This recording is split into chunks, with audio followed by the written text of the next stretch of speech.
It's going very well. It's going very well. It could always be warmer, but this time of year, you can't complain. Excellent. I love the way we'll all have different temperatures. We talk about, we have some different kind of content planning and documentaries. It's going to be some politics, some angry people, some challenging project, even from a safety standpoint. We've got some very interesting pictures of some of our employees. So complicated, right? It is so complicated.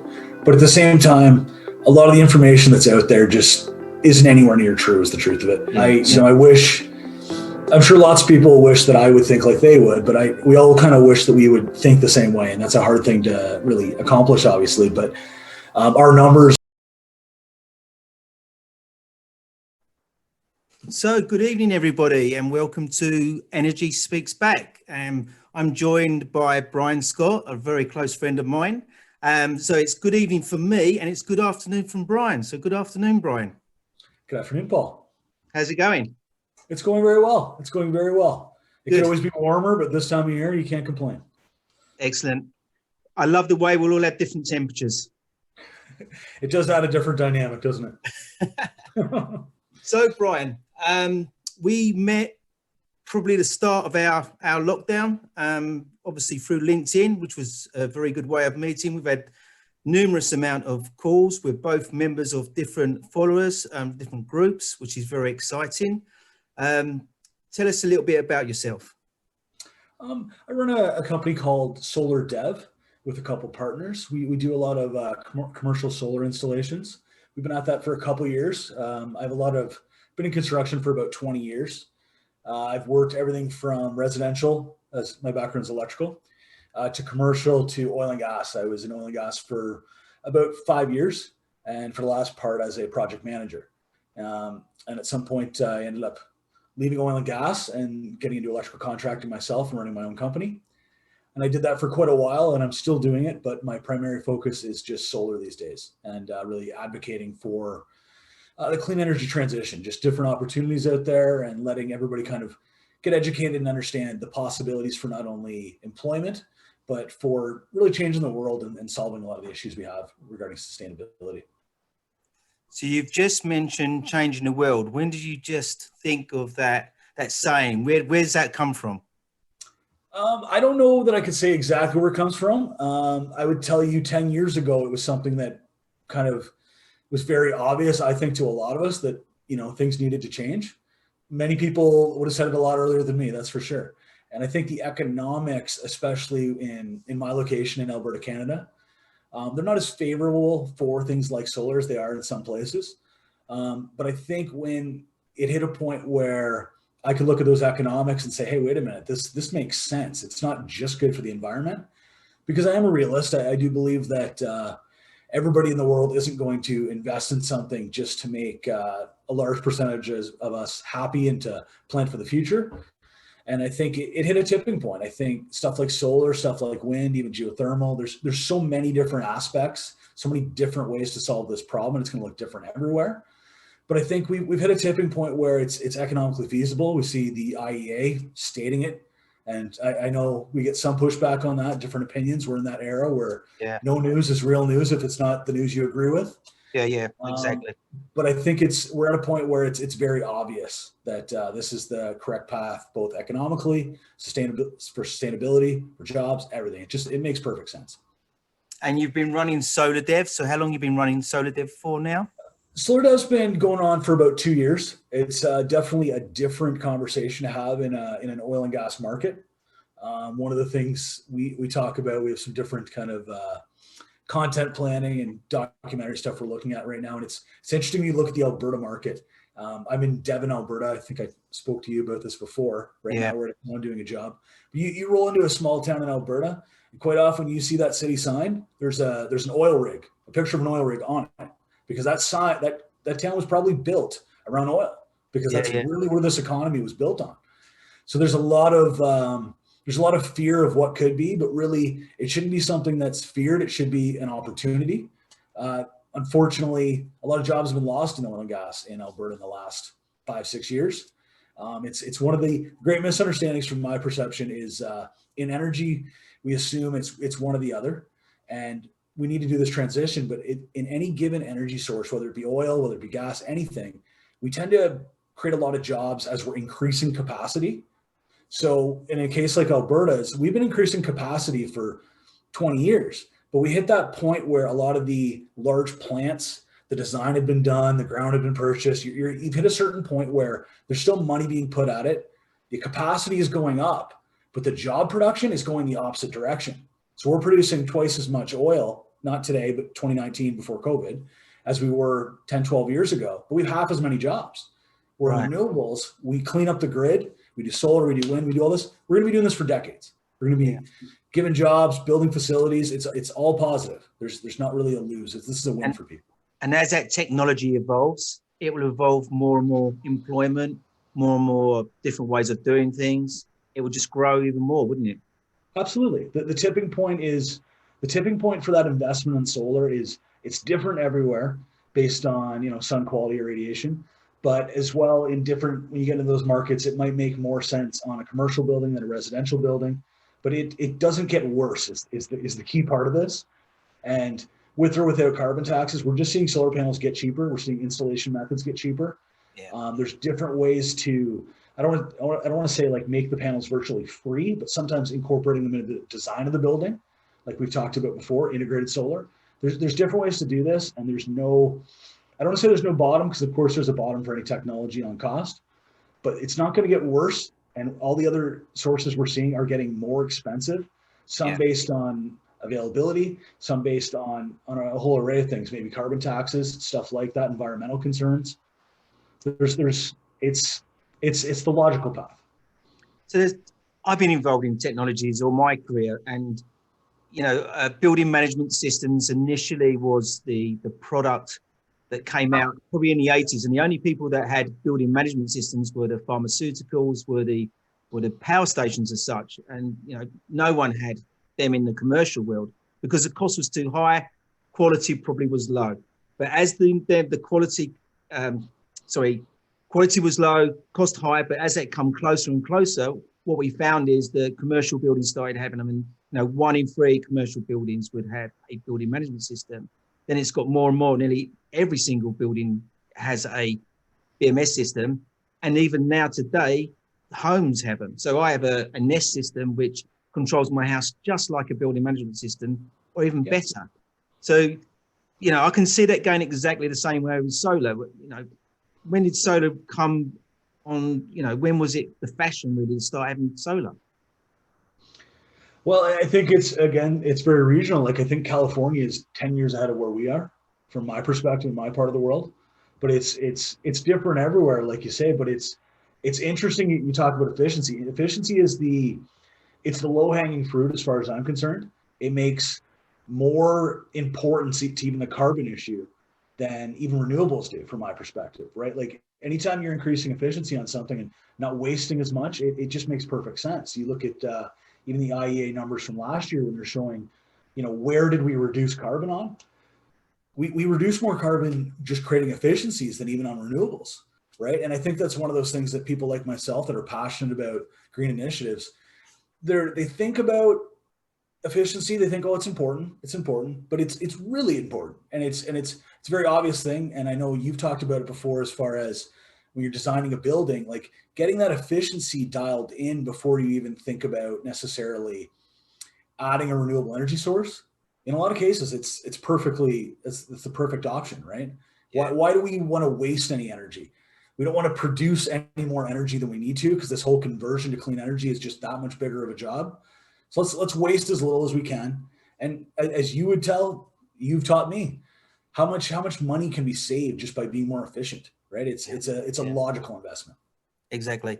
And I think this is where, we complement each other totally. When you've got and I see it now, the supply side, providing the renewables, and the efficiency side, making sure we're using them renewables the best we can.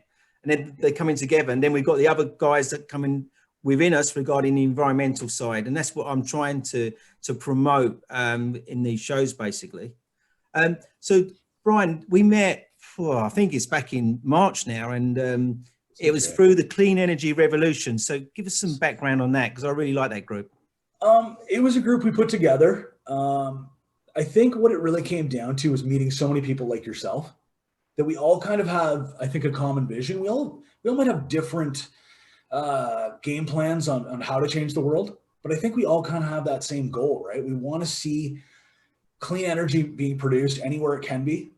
We want to be efficient. We want to just do a lot of good. And we're quite often 9% of us are business people. Not all of us are. Some of us are students and educators and people like that. But it's a group of people that really anybody can be part of and just kind of network and push the initiative along and work together. It's not political in nature, I wouldn't say. I mean, anything is a little political, but as much as some of the other groups and stuff you might see, I think we just try and educate people, bring different perspectives to it. And it's been great, I think. I know the first couple of weeks of it, I thought, oh, this is a little bit too political. I wasn't too sure of it. But then all the banter started, and then we had to split the two groups up, didn't we? We had to create a chat group because the posting group got too chatty, so we split the two up. Yep. And we've got the chatters, 100%. And then we've got the group now, which is, I think that works really well. I think so too. It's I can't tell you how valuable it's been to me just to meet so many different people all over the world that have, the same goals. And while they might have the same goals, they might have different challenges. And then they might have an answer to something you've never thought of, right? That might change how you're doing business, how you're trying to affect the world. It's great to get different insights from different people that have a completely different perspective. I don't think I would be where I am today if it wasn't for things like that group, for Zoom. I would definitely not be where I am today. Totally. It's been great for me. I like LinkedIn as a whole. The people I've met have created so many opportunities for me. So I feel very thankful. All the connections I've made, all the people I've met like yourself. It feels like such a great way to kind of spread knowledge and learn and converse. It's social media, so there's always going to be some politics, some angry people, some like that. And we all have our bad days where we're a little grumpy on social media, but it's been very valuable. It has been. It's been a godsend. It wouldn't be a great world if everything you said was everyone liked it. We need that challenging because it just makes it more exciting. It's true. And I think the time this all kind of came together with COVID, I think it's been big for a lot of platforms like LinkedIn.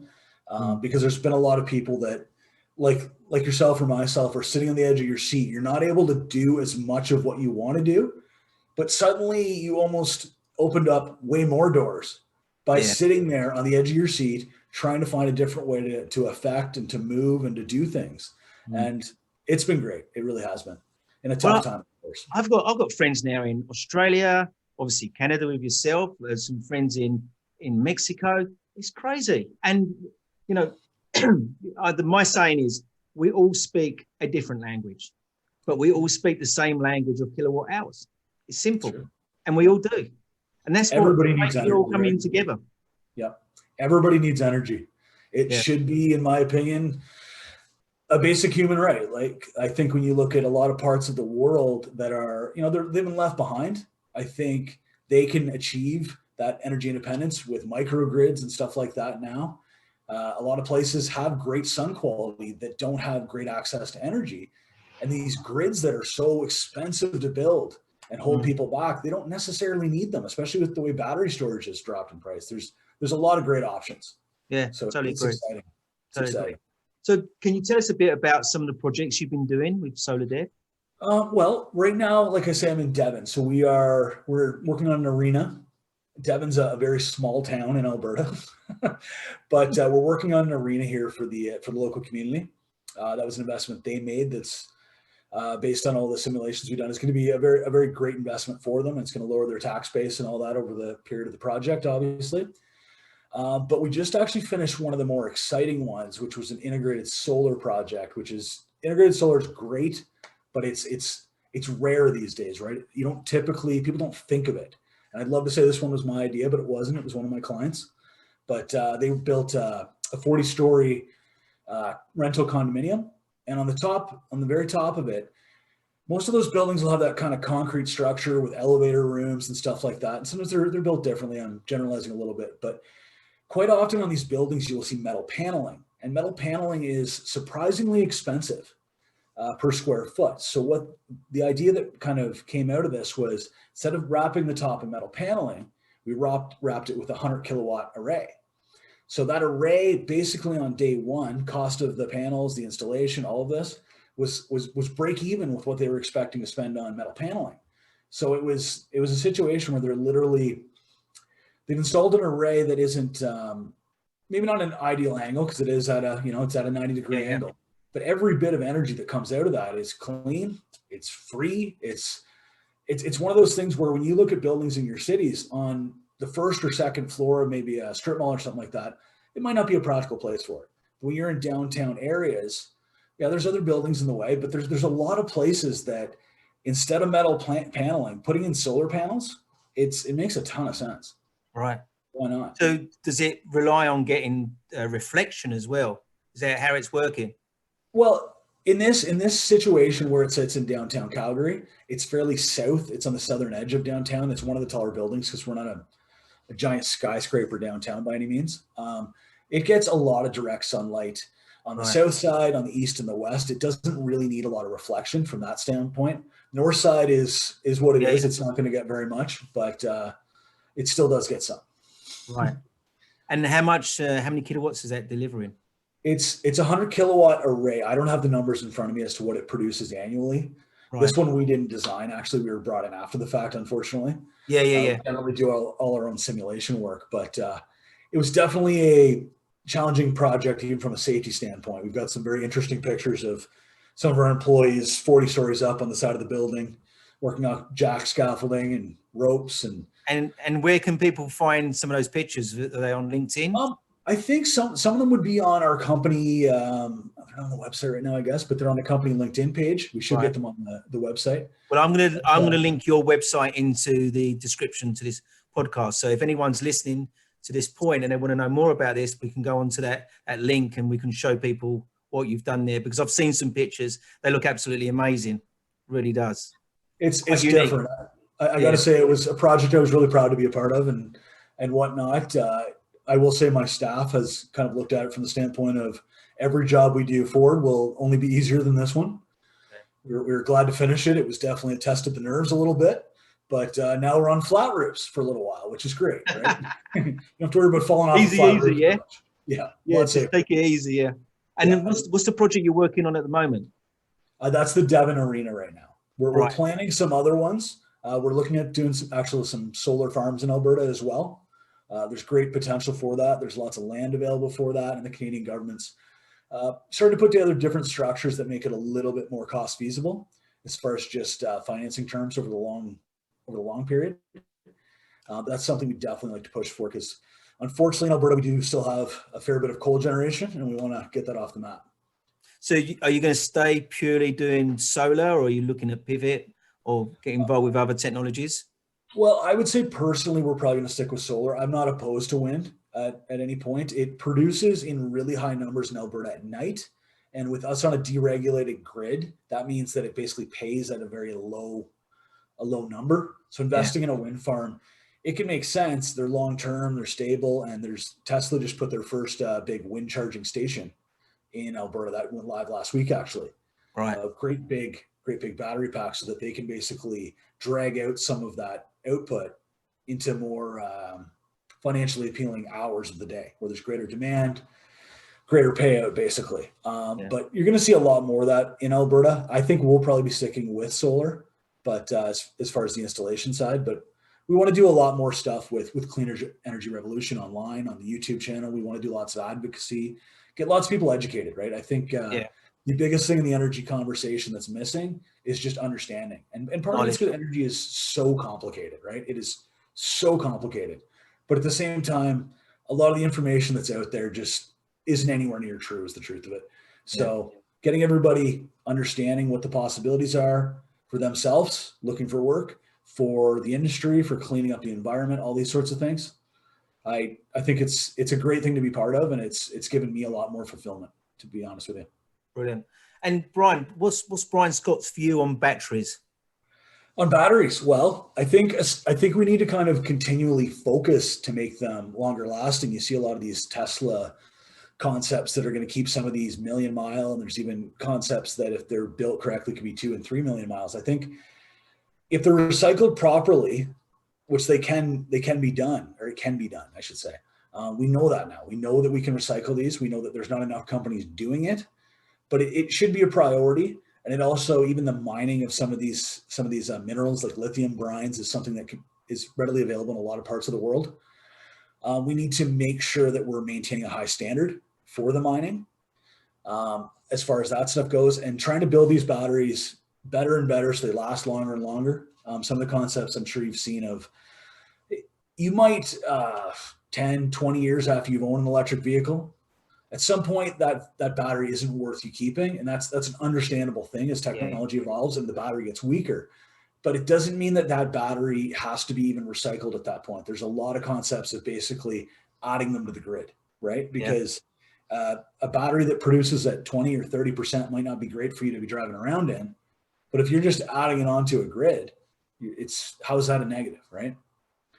So I think batteries are going to be the biggest technological thing in clean energy this decade. I think it's the biggest, most important thing, because now that we have clean energy produced at a cheap enough rate, I think it's all about storing it so that we can use it and make it more readily available.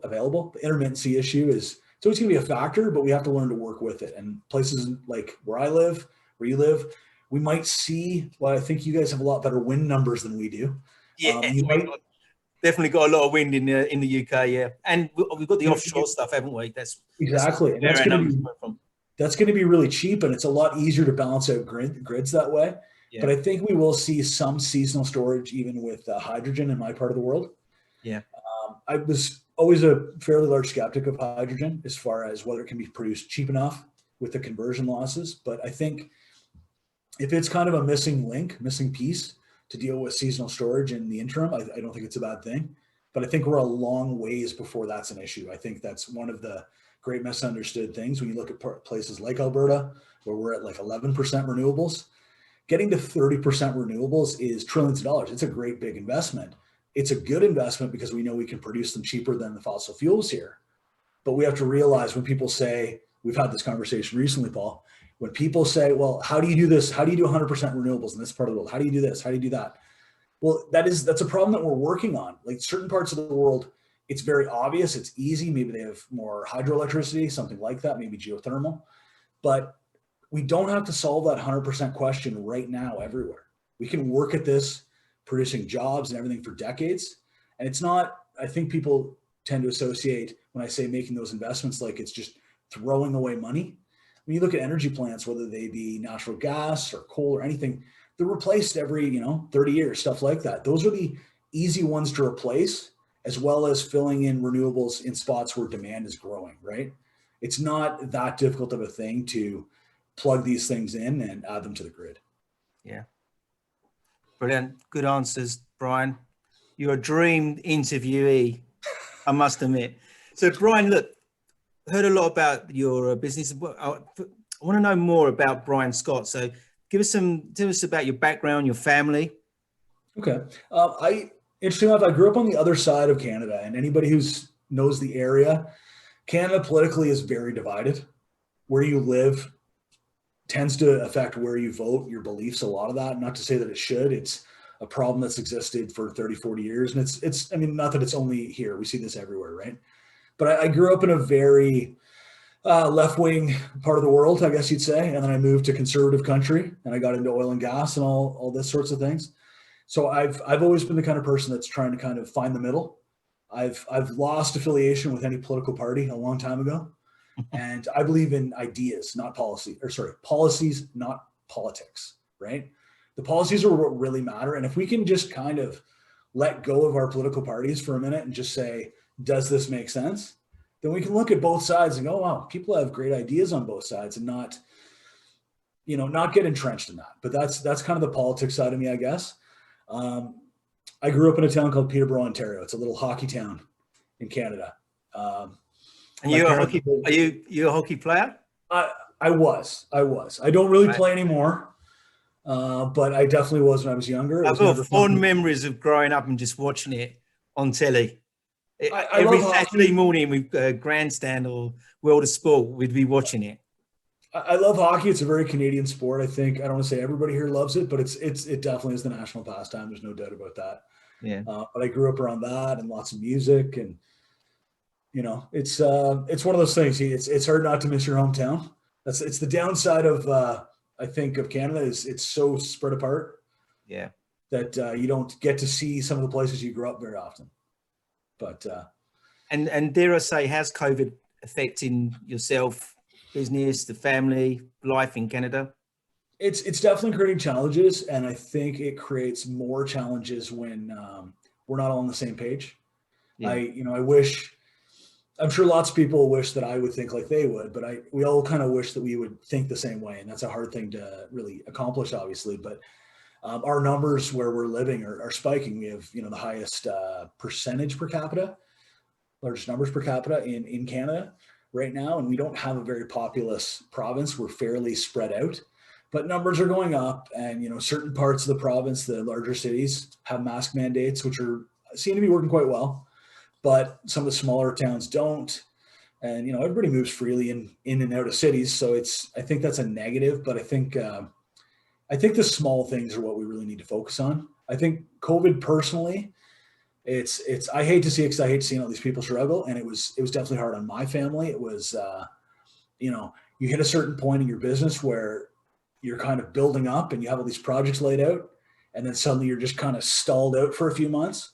Yeah. And that's tough. And when people are really upset about it, they just want to go back to work and all that and ignore everything else. I get it. I was there. I didn't want to ignore the health officials, but I felt like just let me go out and earn a living. Mm-hmm.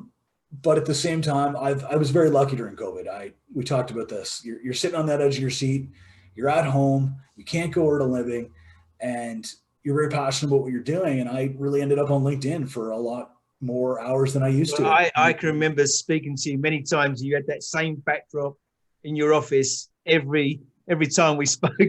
And then now, obviously, I've been speaking to you from your car, from where you are today in your hotel as such. Things have moved on a little bit. And I know when lockdown hit us, so my son works for me. We decided that we would work separate houses. You just can't do it. You just can't work through your laptop and carry out a normal time, because there's always questions to be asked, and you can't keep going back on your laptop, going into Zoom or into Microsoft Teams. You need that. And I think Alan Sugar was saying the other day, there's the amount of time you actually ask questions on a day-to-day. You've got to have that office environment. Yeah. It's a must. It's true. It's true. I feel like we're lucky on site in that it's very easy to social distance. Yeah, you're going to have contact, but you're outside, right? I think it's one of the better places to be in. But it's one of those things where we always have to go buy things, right? We need materials to install to do our jobs. Yeah. So you have to go into the general public. You have to put your mask on, do these sorts of things, and take your different precautions. But it creates different challenges. I know my wife in particular is working from home, and she's been doing that since March, and she works at a local college in one of the programs there. And it's definitely, I think there's definitely benefits as far as her travel time. She's probably saving a couple hours a day, so she feels like her days are longer. Yeah, her free time. But it's definitely that lack of, I think, personal connection with the people you work with. You know what I mean? It makes it kind of like you're saying, it makes it harder to accomplish a lot of different things.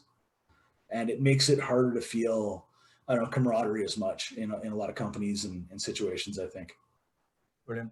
So Brian, obviously we talk on a regular basis regarding the clean energy revolution. How does someone become a member of that? How do they get involved in what we're doing now? I think anybody who reaches out, we'd be glad to include, is kind of how I look at it. If you're looking to do what we're looking to do, and I don't mean to say that we're extremely exclusive as far as values or anything like that. I think we have lots of people in the group that have different opinions on the path forward. Yeah. And I think that's perfectly fine as long as everybody's respectful of each other. Yeah. And is a believer in kind of the clean energy transition. Then I think anybody should join. Everybody should join. I think they should check out our YouTube channel. We did the event there earlier this month. We had a lot of great people on there. I thought it was, including yourself, great panel on energy efficiency, I should say. but I think we're going to do more and more events. I'm hoping we're going to include more and more people and kind of build up. I don't want to say a membership like a paid membership, just a membership of people. Yeah. They're all looking to, push things forward.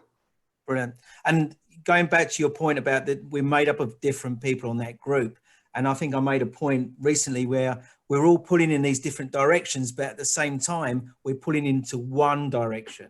So we all have our own ways, our own minds, and our own challenges and goals. But them goals all seem to be leading in that same direction, which is perfect, I think. And it does work very well. I completely agree.